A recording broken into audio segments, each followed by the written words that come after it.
Hello, welcome to the another episode of the TPP Perspective podcast in which we talk about esports, gaming, movies, and weekly we upload game reviews. And this is the season 2 and third episode of the podcast TPP Perspective. As usual, today we also have lots to talk about in esports, gaming, entertainment, and our weekly retro review section in which we talk about games that I have played and I review those games. Today in this podcast, we are going to change the method of production a bit. Instead of recording audio and then editing it out, I'm doing it live, everything via OBS. Previously, I used to record the audio and then add elements and pictures and videos to my voiceover. This time, we are going to do it all live. While this recording will be uploaded on all the social platforms and on YouTube, and all of these audio will be published on all of these platforms that you can see on screen right now, and the video format will be uploaded on Spotify and YouTube. So follow all the socials and follow my Twitch to get updated. So as usual, we will be moving on to the esports section of the podcast, in which today we have to talk about Esports World Cup. Esports World Cup 2026 has been announced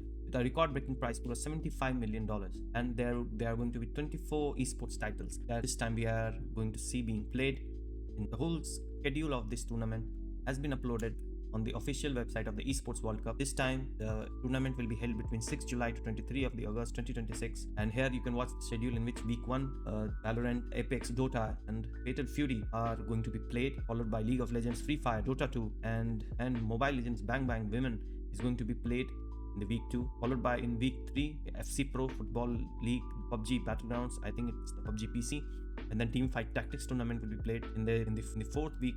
We are going to see Overwatch, Warzone, Street Fighters, and followed by in Week 5 Call of Duty Black Ops, PMWC, EWC, and Tekken 8, followed by Week 6 having Rocket League and continued PMWC, Chess, and Rainbow Six Siege X, with the last week finishing with Counter-Strike 2, Fortnite, Trackmania, and Crossfire. Personally, my opinion with these Esports World Cup is it's a very good initiative. Last time I did watch some of Counter-Strike 2. This time I might also be watching Counter-Strike 2 finals, and I might also join in for Valorant. I think it's a very good initiative, and having such a amalgamation of all kinds of esports at a place, forming something kind of like an Olympics for esports. It's very interesting and very entertaining for all the gamers out there. Now, moving on from Esports World Cup, we have to talk about the recent tournament that has finished. That's the Blast Bounty Season 1. The Blast Premier Bounty Season 1 has finished on 25th of January.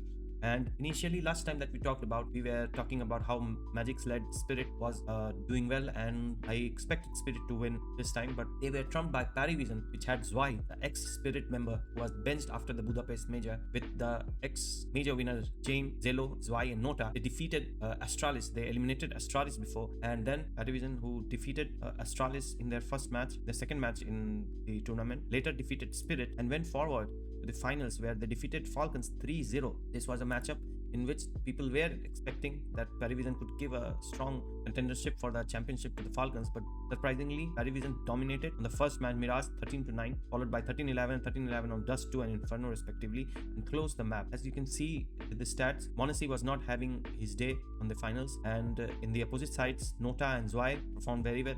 Honestly, everybody on Parivision did perform well, and it was a fun match to watch. I did enjoy watching matchup, but I think if monacy was on his usual self, then it would have been a much closer match, and not one-sided as it seemed. While Nico did very best of his and tried to get Falcons to the podium, but Nico from his side did best and tried to win the trophy for Falcons, but he was not enough. As you can see, among Falcons, only Nico and Tessus were able to maintain a rating more than 1. The rest of the team, Kixen, Monacy, and Nucleons, the substitution to Kioske, who was the original member of the team, was not allowed visa, I think, so he was not able to participate. I think an original roster of Falcons would have easily defeated Parivision, but this is the result, and Parivision won their first tier 1 tournament. Also, while talking about Parivision, the one thing that we have to talk about is the recent controversy that happened between Yekindar and Parivision coach Dastan. Was post their matchup, Yekindar refused to handshake with their coach Dastan, and it led to some speculations in social media unless a footage that was leaked later, in which, as you can see, this is Yekindar, and during the pre-match warm-up, here comes Dastan. He tried to talk and shake hands with Yekindar. Yekindar shook his hand, but there was too much contact going on.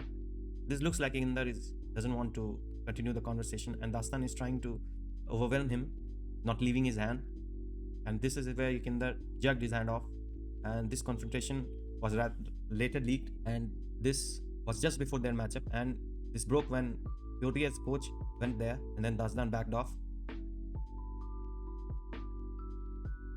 later, Dastan, basically he said that everything was okay and it was some misunderstanding that happened between him and Yekindar, and their relationship is quite well and it's on very laughing terms, and this is not something to be worried about, and it was taken out of proportion what it actually was. What do you think about this confrontation and this controversy? Do you think everything is right between Yekindar and Dastan? In spite, after this all controversies, Dastan won, and after Parivision won, their players had a lot of good things to talk about their coach. So yeah, moving on from esports, now we are going to our gaming section. News are coming out from Ubisoft's headquarters that Ubisoft has cancelled their 6 games, including Prince of Persia, and has closed 2 of its studios. This is a news that came 5 days back, in which including Prince of Persia, Sands of Time, a most awaited game from remake from Ubisoft that fans have been waiting of, has been cancelled or has been delayed due to some major resets in the operations Ubisoft is going through. This move also led to shares of Ubisoft falling by 33%. And recently, furthermore news came that Ubisoft has proposed that 200 job cuts at Paris headquarters. The spokesperson at Ubisoft talked to the person at IGN. They said, in line with the last week's announcements on its new operating model and the acceleration of cost reduction initiative, Ubisoft International has initiated discussions regarding a potential rupture conventional collective, a collective voluntary mutual termination agreement that could involve up to 200 positions at its headquarters in France. So this is very sad news coming for all those who are waiting for Prince of Persia Sands of Time. Me myself was eagerly waiting to play Prince of Persia Sands of Time, because if you have followed my earlier podcast, the season 1 podcast, you might have seen that in the first few episodes, one of the game reviews that I did was of Prince of Persia, The Sands of Time, which I played earlier. In our 5th episode, we talked about Prince of Persia in our retro review section, in which I talked about how I played when I was a kid. I played Prince of Persia on my school's computer lab games when we had to have computer lab as a class, and we would used to go and play Prince of Persia on those PCs. And when I heard about that they are going to remake Prince of Persia Sands of Time, and I was eagerly waiting for that, but after listening to this, I am sad. Have you played Prince of Persia? If yes, comment down below and do tell me, what do you think? Will Ubisoft ever remake and release Prince of Persia Sands of Time? And if yes, then now moving on from Ubisoft, we have news coming from Counter-Strike, in which a recent major update has come, in which the season 4 has been launched in the game with a lot of skin update, lot of map updates, and lot of movement update. First thing that you can see, the season 4 has been announced. Premier ranking board resets have been done. Then if we move to the patch notes, you can see that Anubis has been added back to the active duty map pool. Recently, a few months back, Anubis was removed from the map pool, and we also have had talk about this and we stated the fact that it was too T-sided, and I think Valve had removed it for balancing it out. And I think they have thought that they have done what should be done to make the map balanced. And for the addition of Anubis, they have removed Train. Train was the latest addition to the Counter-Strike's map pool and active duty map pool, and its immediate removal has received mixed opinions from the community, because first of all, it's a very new map, and people have just started to learn and enjoy playing Train, and then they just remove it and have added a modified Anubis without even doing some testing for bugs and glitches, and they have just added Anubis back into the pool, and now they have to learn again playing a new changed Anubis. So it's a mixed receiving. Then the gameplay adjustment that they have done, that they had made minor adjustments to MP7 and MP5 with increased damage and reduced price, including with a reduced price on PP Vision. And there are some jump changes that has something to do with p-hop. I am not certain what these code lines actually mean. There are many people on the internet that can tell you much clearly what these changes exactly mean. Now there are some sound changes. They have changed a lot on the sound audio of Knife, the audio quality, the inspect sounds, and it has also been very brutally criticized by the community itself. Now the one thing for all the skin lovers out there is that they have added 2 new map weapon collections to the weekly care package drop, and instead of those 2, they have removed 4 weapon collections, including Safe House, Dust 2, the one contains CK Arabesque, 2018 Nuke collection, and the 2018 Inferno collection. So Nuke and Inferno, these are very old collections, and these collections lacked a red skin, but Dust 2, I think they will be soon be removing Dust 2 from the map pool as well. This is the only thing that I can imagine why they have removed Dust 2, because they removed Train, they added Anu. They removed Dust 2, and with removal of this classic map has to be an addition of another classic map, either Cobble or Cache. As recently PS2 has replied to Navi's question about Cache. Let me find that tweet. This is the tweet that I'm talking about. Navi, after the update, Navi posted no cache, to which CS2's official handle replied, it's cooking. So most probably the next map that will be added after they will remove Dust 2 will be new cash. Now, in the skins, the Armory, a new limited edition item AK-47 Aphrodite has been released, and this is also a pattern-based skin with it reminds me of gold arabesque with pearlescent effects on it, has some pink glow, pink patina-like glow, which reminds me of Prince Stream. So I would say it's a baby between Prince Stream and the golden arabesque. What do you think about this new limited edition skin? Comment down below. And are you going to spend 125 Armory stars for chance on getting good Aphrodite? Now, also talking about the two collections. The two collections are here as below. As they have mentioned, one is a colorful and another is black and white. So this is the Achroma collection, which has no colors on it. I think this is a very good concept for CS because the black and white kind of skin is very missing. But as you can see, there's not exclusively black and white. I think there are some purple hedges and shades and highlights all over it. So if you have checked these collection in game, comment down below of what do you think of Chroma. And as of Harlequin collection, it is very bright of a collection with all purple, pinks and blues, oranges. So if you have a colorful loadout or if you aim to make a colorful loadout, there are every type of colors that you can make a loadout of. You can have a pink and blue combination, a purple, an orange, a deep orange, funky juice, a yellow collection. So tell me what do you think about this new collection. I think I have not personally looked at each of these skins, but I will eventually. If not, if you want me to, then you can join me on my streams at Twitch at ENJ_Carne. Now, moving on to the other in the updates, they have increased the material fidelity of some of the base guns like AK-47, AUG, Berettas, Deagle, Galil, MAC-10, MP7, P250, Tech-9, USPS, Bison, TZs, FAMAS, and MP9. So basically, increasing material fidelity means that these guns are going to look much more clean, much more shiny in the game. Moving on, they have done some map scripting changes, some engine changes. Then the major one thing is the changes in the map. First, to talk about Anubis, the changes that they have done is they have removed the bridge to drop. They have changed the mid doors orientation. They have added a hole between E box and back of B. This was unable to find. So if anybody knows what this change is, please comment down below. Then bomb site A crates moved up steps onto the walkway. This is what I think they are talking about. This crate has been moved up, and then scaffolding added to pillar on bomb site A. This is also something that I was not able to find. If anybody can comment down below and make me understand what these two changes are, I will love that. So let's rate this up. Now moving on from CS updates, the next thing that we have to talk about is Xbox 26 Showcase.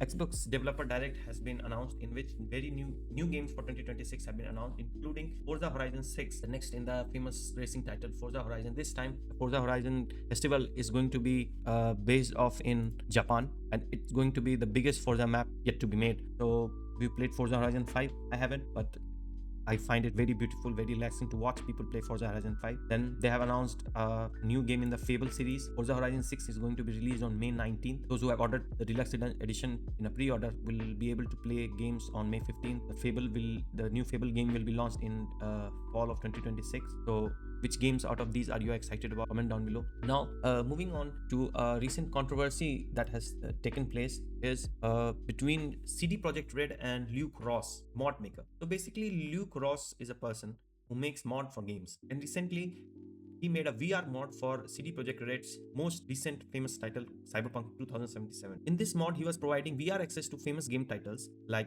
Cyberpunk 2027, and his Patreon page to ask for not for donation. Actually, he had a Patreon page in which if you bought the subscription on his Patreon page, then you were given the access of all these mods that he has created. But Jan Rosner, the vice president of CD Projekt Red's business department, he said it was that it was against his content guidelines, because recently Luke Ross was given a DMCA strike by CD Projekt Red, and after the strike has been given, the vice president of CD Projekt Red's business department, Jan Rosner, made a comment in which he said that what Luke Ross was doing was against the content guidelines of providing monetized content without their permission. And he claimed that he has communicated with the modder, Luke Ross, and asked him to make the mod free for the users, and in place of putting those mod behind a paywall, he should ask for an optional donation for anyone who wants to support his actions or his mod making passion. This was old news until recently.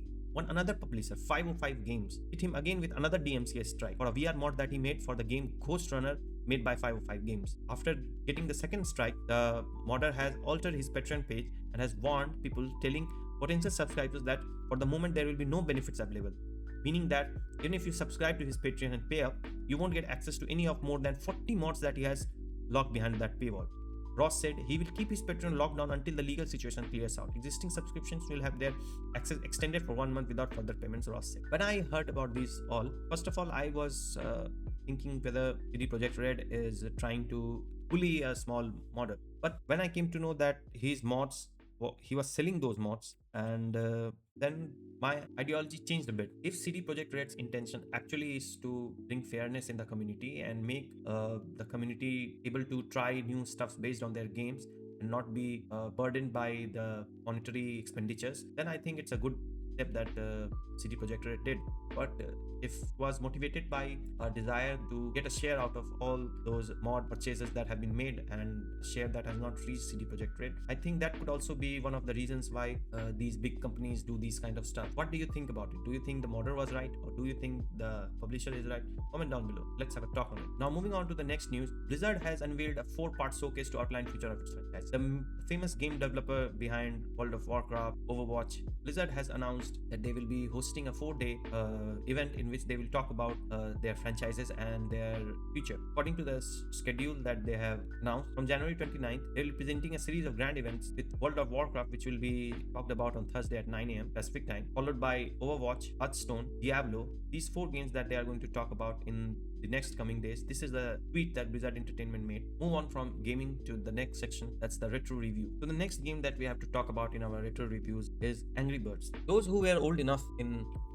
2008 and 2009 and had an access to any Android device or any mobile phone must have played Angry Birds at a point of time. A game developed by Rovio Entertainment, Angry Birds was a physics-based puzzle-solving game in which you have to shoot birds which had specific powers, and you have to destroy structures made out of wood, concrete, and you have to your target was to destroy all the pits. These Angry Birds game were the most trending, most hyped games at that point of time, leading to major collaborations with Star Wars and movies being made out on Angry Birds. I used to play Angry Birds on my maternal uncle's phone, and we enjoyed playing it a lot. There were many birds with different powers, and it was a very innovative and very fun, I would say it was a puzzle game, and I enjoyed playing it a lot, completing all those levels, using all those different powered birds. And I played Angry Birds 1, Angry Birds 2, Angry Birds Star Wars as of what I can remember. And I think I would rate Angry Birds, the game, the first game, the second game, and whole of the series that I played, I would rate them out of 8.5 out of 10 because of the sound effects that they had, the very receptive mechanism that Angry Birds had, the different kind of levels, the map design, and especially the one thing that I remember, their collaboration with Star Wars. That game was gem of a game at that of time. And if you had played Angry Birds, comment down below which one did you play, and did you still play Angry Birds because it's still available on the Play Store, and what was your favorite bird in the Angry Birds series. Now, moving on from gaming, we have to talk about entertainment, and the first thing that we have to talk about is the new teaser trailer has been dropped of James Gunn's Supergirl, and what they have teased about is Lobo. Yes, Jason Momoa is going to play Lobo in the upcoming Woman of Tomorrow Supergirl movie by James Gunn. I personally think Jason Momoa as Lobo looked fantastic in this trailer, and well, I am not excited for. I was not excited for Supergirl as a whole of a concept and movie itself, but after watching the first look of after watching the teaser of Lobo, Jason Momoa as Lobo in Supergirl, I'm somewhat excited for this movie. And then the next thing that I want to talk about is the new He-Man trailer that has been dropped. When I was a kid, I used to watch this cartoon of a prince held a sword, and when spoke some words, he used to transform into a superhero who was known as a He-Man, and he used to fight his enemy Skeletor. He-Man has got a movie in the past as well. In 1987, there was a release of Masters of the Universe, which was a live action adaptation of the franchise He-Man, but now they are remaking it into 2026 with Nicholas Galitzine playing as Prince Adam or He-Man, and Jared Leto is going to play Skeletor. So I'm very excited for this movie. Have you watched Masters of the Universe or He-Man in your childhood? If yes, are you excited about this movie, and what are your thoughts on the trailer? I myself was more excited to see Skeletor in live action than He-Man himself, because there was a stark difference between Adam and He-Man in the cartoons, but there are limitations of making films in live action unless they have used heavy CGI in the movie. Unlike in the trailer, I found a very small difference between Adam and He-Man's physique itself, but the CGI Skeletor played by Jared Leto looks fantastic. So what are your thoughts on this? Will you be watching it in theaters? Comment down below. And with this, we end our third episode of DP Perspective. If you have any question for me, use hashtag Q&A on Twitter or in the comments down below, and I will answer it. And if you want some advice or have some topic that you want me to talk about in our next episode. Use the hashtag TPP Perspective in the comments or tweet at me at the rate of TPP Perspective. Any of the question or advice are worthy enough, and I might feature them in the next episode and give you a shout out as well. Till then, peace.